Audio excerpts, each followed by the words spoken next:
Okay, today we're going to be taking a look at these two space robots.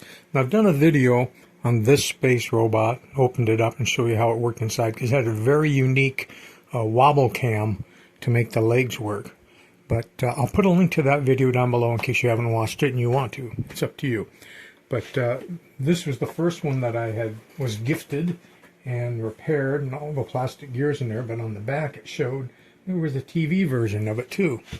So I'd been on the lookout for the TV version one, and here's the TV version one. This one has a slightly different box. Shows they made them in various different colors, but it also shows a black version of that one and a red version of this. Now, I do have to say that this thing was a total nightmare to repair. All the plastic gears in it were either cracked and or slipping. So it took almost a week to get it to where it worked at all. And I paid way too much money for it. I mean, being that it's never going to be all that valuable, it should have been a $20, $30, maybe $50 top robot.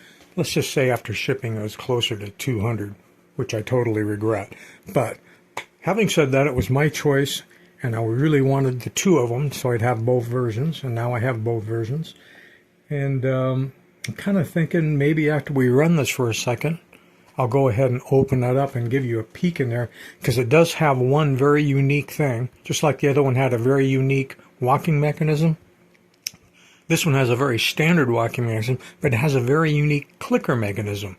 It's got two different lengths of clickers for high and low tone, and a dual cam that controls the rhythmic action of those, which is really pretty cool. I really like that part.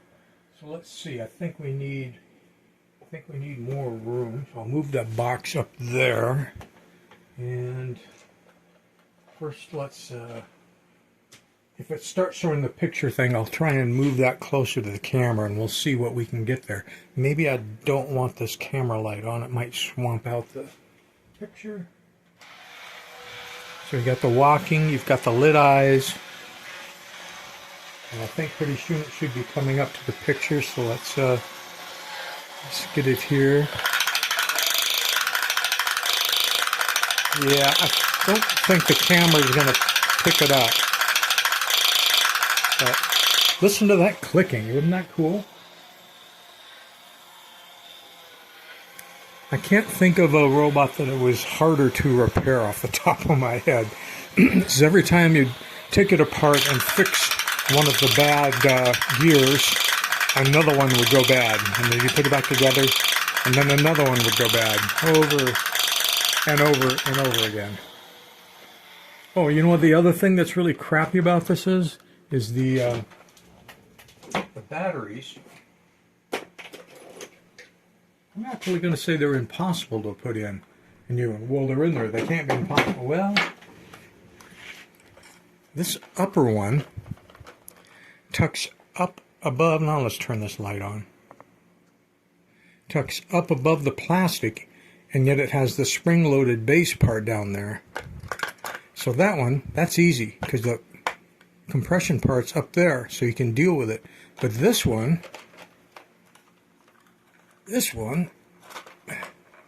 the only way, you can't put it in this way no matter how you try, because the hard plastic in the battery will hit and you couldn't push it in, and if you could push it in you'd end up collapsing that spring part. It's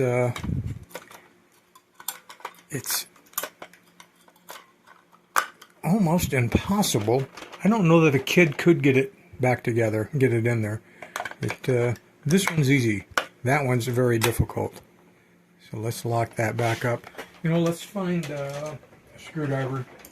I'm going to throw caution to the wind here. Let's go ahead and pull these screws. Give you guys a peek inside. If you have one of these that's broken, don't send it to me and ask me to fix it. I won't do it. I did this one because it was my robot and because I paid so much money for it. I simply had to see it work no matter what. I guess if it had taken me a a year to fix and another $100, I probably would have kept going. There was a couple of times I had all the parts in the box and I was just going to throw them in the garbage. But cooler minds eventually took hold. This one screw here has fought me every time. There we go, the front fell off. That's a good sign. There's no, the head and the arms want to fall off. But I'm going to give you a peek in here if I can just keep stuff together long enough to do it. So over here, you can see the cam with all these different teeth positions and the long and the short clickers. And that's what's making that cool sound. And of course, here's the drum with the pictures on it, and there's two lights in there that illuminate them. That's why it was so bright and probably swamping out the video camera. These two gears right there, which kind of look like one because they're together, that's your standard rotating ramp separator. So as it runs, they separate, and when they do, it pushes this gear over to engage here, which turns the clicker on, and there's another little gear that you can't see that runs onto this big one, and it pushes it over to where that's where the walking stops. And the walking's a standard cam. You can kind of see a little cam tooth there. This is a single pole double throw switch, which switches off the power to the eye lights and switches on the power to the TV screen. And the arms are linked to the legs. The only thing that I have removed is off of these pins right here, they had rods on both arms that would come over, and they were supposed to bump the head to add head movement. And every time I put those rods back in there, it would jam everything up. So I decided, okay, I can live without head movement. I've got walking, I've got pictures, I've got clicking, I've got all the good stuff. And what made this really so hard to repair was, of course, you had to get this gearbox out of the toy. And once you got out of the toy, you had to be able to separate the halves. In order to separate the halves, you would have to take the cams off these leg parts and take the legs off. Well, the legs wouldn't just come off at that point. So you have to actually take the legs apart, and there's little screws hidden up in here and hidden down here. Once you get those apart, then all the parts in the feet, of which there's a lot. You got your two ratchet arms, your ratchet wheels. You've got a linkage that comes all the way down. All of that stuff is fighting you and falling apart, and I almost hate even thinking about it. But got it fixed, got it all back together. It's functioning now. It will sit out in the Robothut with its partner.